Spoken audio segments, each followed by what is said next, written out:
Now is the time to hold officials to account for their crimes against humanity that they have embarked on.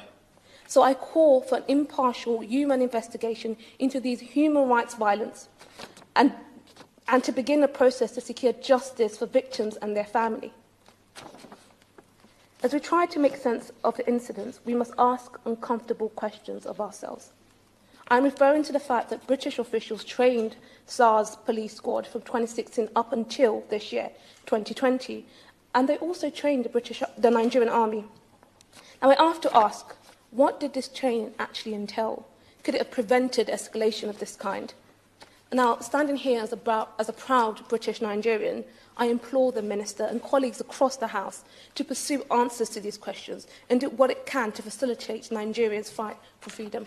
One constituent wrote to me to say recently that she watched a documentary on how Nigerian military opened fire on unharmed children who were happily and peacefully demonstrating and carrying Nigerian flags.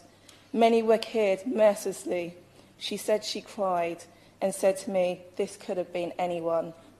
My constituents are right in demanding we see long-term action. A statement of condemnation, like my colleagues have mentioned just now, is not enough.